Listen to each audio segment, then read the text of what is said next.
എറണാകുളം കടവന്ത്രയിൽ നിന്ന് കാണാതെ പോയ സുഭദ്ര എന്ന 73-കാരുടെ മൃതദേഹം ആലപ്പുഴ മണ്ണഞ്ചേരി പോലീസ് സ്റ്റേഷൻ അതിർത്തിയിൽ കാണപ്പെട്ടു. കഴിഞ്ഞ മാസം 4-ാം തീയതി കടവന്ത്ര താമസക്കാരിയായ സുഭദ്ര എന്ന 73-കാരിയെ കാണാനില്ല എന്ന് കൊച്ചി പോലീസിലെ മക്കൾ റിപ്പോർട്ട് ചെയ്തു. അമ്മ ഒറ്റയ്ക്കായിരുന്നു താമസിച്ചുകൊണ്ടിരിക്കുന്നത്. രണ്ട് ആൺമക്കളുണ്ട്. അവർ വേറെ സ്ഥലങ്ങളിലാണ് താമസം. അമ്മയെ കാണാനില്ല.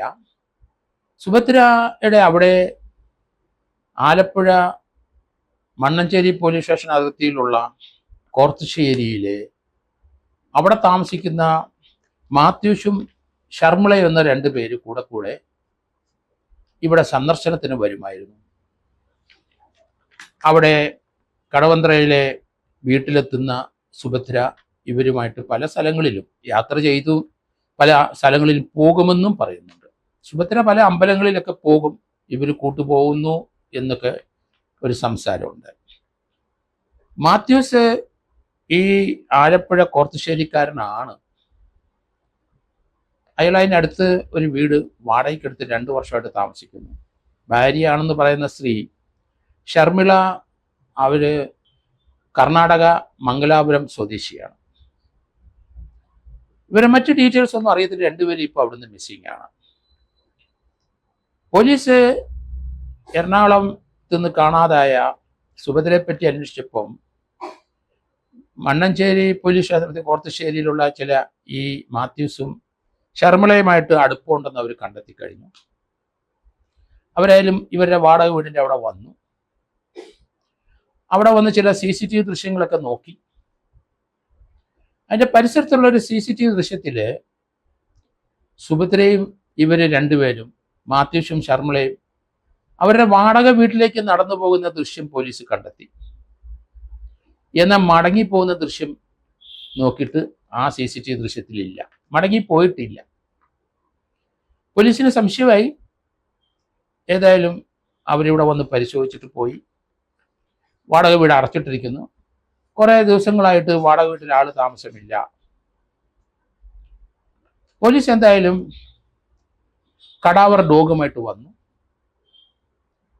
ആ ഡോഗ് ഡെഡ് ബോഡി മണ്ണിനടിയിൽ എവിടെ കുഴിച്ചിട്ടാലും കണ്ടെത്തുന്ന ഡോഗാണ്. പോലീസ് നായി അവിടെ വന്ന് പരിശോധിച്ചു. അവനൊരു സ്ഥലത്ത് നിന്ന് കുരച്ചു. കടാവർ അല്ലെങ്കിൽ ഡെഡ് ബോഡി മണ്ണിനടിയിലുണ്ട് എന്ന് പോലീസ് സംശയിച്ചു.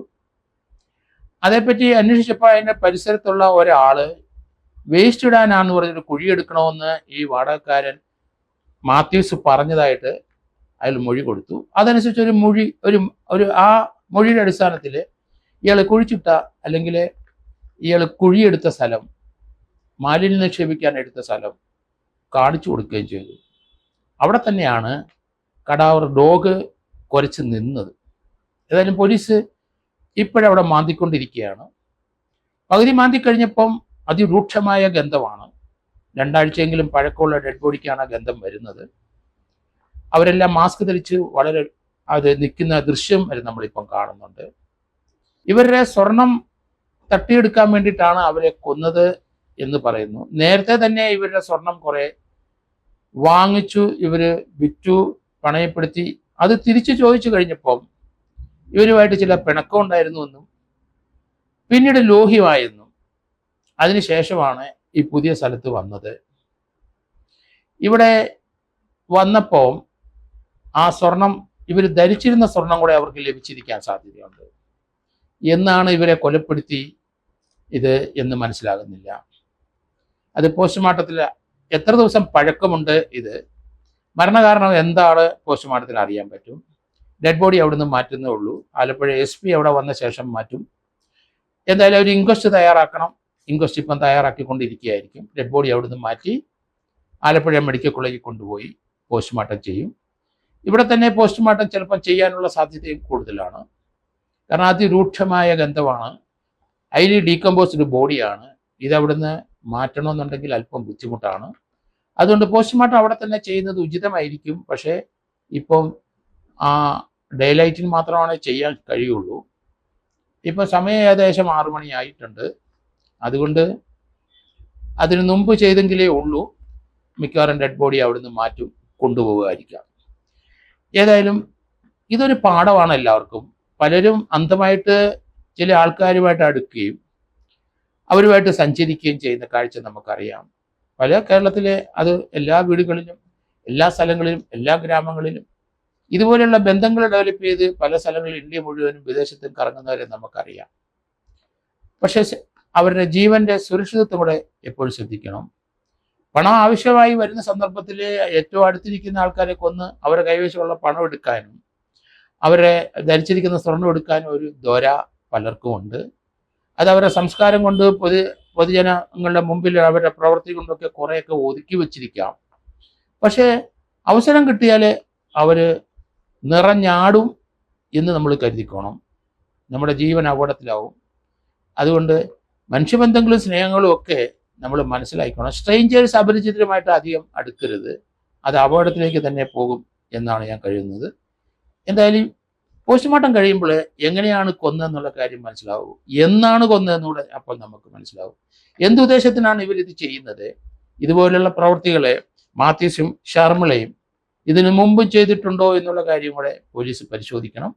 കാരണം അതിനുള്ള സാധ്യത കൂടുതലാണ്. എവിടെ മുതലാണ് ഇവർ ബന്ധപ്പെടാൻ തുടങ്ങിയത്? ഇവർ രണ്ടുപേരും ഒന്നിച്ച് ജീവിക്കാനുള്ള കാരണം എന്ത്? മാത്യൂസിന് വേറെ കുടുംബാംഗങ്ങളോ ഭാര്യയോ ഒക്കെ ഉണ്ടോ എന്നുകൂടെ പരിശോധിക്കണം. അതുപോലെ തന്നെ ഈ ഷർമിള ഇയാളുമായിട്ട് ബന്ധം തുടർന്നത് എവിടെ? കർണാടകയിലെ എവിടെ വെച്ചാണ് ഇവർ തമ്മിൽ പരിചയം? എങ്ങനെയാണ് ഇവർ ഒന്നിച്ച് താമസിക്കാൻ തുടങ്ങിയത്? ഇങ്ങനെയുള്ള കാര്യങ്ങളൊക്കെ ഇനി ധാരാളം കാര്യങ്ങൾ അന്വേഷിക്കാനുണ്ട്. ഈ ഒരു കൊലപാതകത്തെ ചുവട് പിടിച്ചുകൊണ്ട് ഇവരുടെ പൂർവ്വ ജീവിത രീതികളൊക്കെ പോലീസ് തീർച്ചയായിട്ടും കണ്ടെത്തണം, പരിശോധിക്കണം. ഇതുപോലെയുള്ള സംഭവങ്ങൾ മറ്റെവിടെയെങ്കിലും ഉണ്ടായിട്ടുണ്ടോ? ഇവർ ബന്ധപ്പെട്ട സ്ഥലത്ത് എവിടെയെങ്കിലും ആരെങ്കിലും മിസ്സായിട്ടുണ്ടോ എന്നുകൂടി പോലീസ് പരിശോധിക്കണം.